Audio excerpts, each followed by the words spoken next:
जंगलों के आसपास के गांव के लोग वीरप्पन को रॉबिन हुड की तरह मानते थे, जिसकी पुलिस वालों ने 20 साल तक तलाश की थी, लेकिन उसे पकड़ने में सफल नहीं हो पाए थे।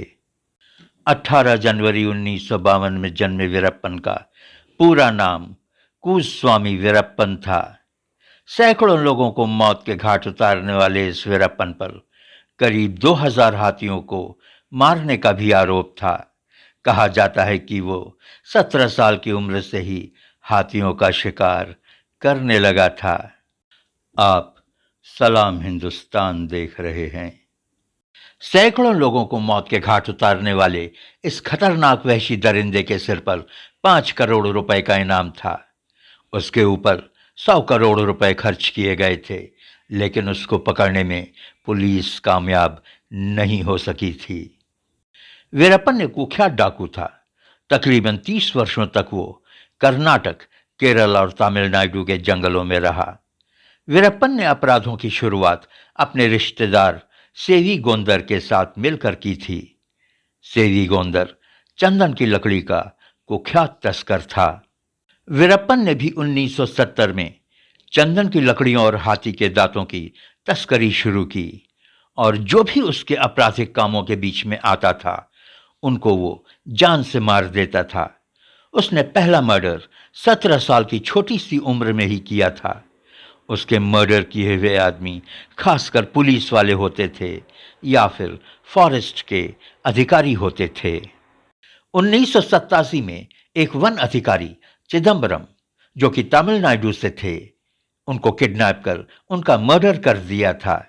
यह कोई मामूली बात नहीं थी। भारत सरकार के अधिकारी को इस तरह से मार देने से वीरप्पन भारत सरकार की नजर में भी आ गया था। 1991 में वरिष्ठ आईएफएस अधिकारी पंदिल्लापल्ली श्रीनिवास भी वीरप्पन के हाथों मारे गए थे। वीरप्पन ने 1952 में एक सीनियर आईपीएस अधिकारी हरि कृष्ण पर भी हमला किया था। कहा जाता है कि जिस भी इंसान पर उसे शक होता था वो उसे मौत के घाट उतारने में जरा सा भी गुरेज नहीं करता था, चाहे वो इंसान उसका रिश्तेदार ही क्यों न हो या फिर वो व्यक्ति उसके गांव का ही क्यों न हो। मर्डर करने के बाद वो बीहड़ जंगलों में फरार हो जाता था। घने जंगलों में पुलिस भी जाने में कतराती थी। वीरप्पन की आपराधिक गतिविधियों और दरिंदगी का इतिहास कुछ इस तरह से है। 1962 में वीरप्पन ने सबसे पहला अपराध किया था जब उसने गुरु सेवी गोंदर गोपीनाथम की सहायता से एक तस्कर पर गोली चलाई थी। तब उसकी उम्र मात्र 10 साल की थी।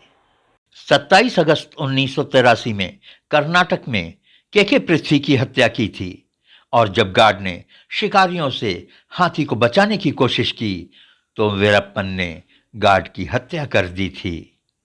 26 अगस्त 1986 में इस दरिंदे ने कुंडलोपेट के अलेगौड़ाना कट्टे के फॉरेस्ट वॉचर सिद्धरमैया की हत्या की थी। 1987 में तमिलनाडु के फॉरेस्ट ऑफिसर चिदम्बरम के साथ उनके पूरे ग्रुप को किडनैप कर लिया था और उन सभी को मौत के घाट उतार दिया था। 1986 में बेंगूर के जंगल से कई फॉरेस्ट ऑफिसर्स को मरवा दिया था, और 9 अप्रैल 1990 में 3 पुलिस वालों को भी मार डाला था। वीरप्पन पुलिस वालों को मारकर उनके हथियार लूट लिया करता था। उसकी इलाके में इतनी दहशत बढ़ गई थी कि कोई भी उसकी मुखबरी करने से डरता था। उसकी मुखबरी लोग इसलिए भी नहीं करते थे क्योंकि वो गरीबों का मसीहा था। गरीबों की सहायता किया करता था। गरीब लड़कियों की शादी में पैसा खर्च कर उनकी शादी भी करवाता था। गरीब और जरूरतमंद लोग जिनकी वीरप्पन जरूरतें पूरी करता था वो वीरप्पन को अपना रॉबिन हुड मानते थे। यही वजह है कि पुलिस को उसको ट्रेस करने में परेशानी होती थी। बल्कि ये कहना ज्यादा सही होगा कि पुलिस की सारी गतिविधियों से वीरप्पन वाकिफ रहता था।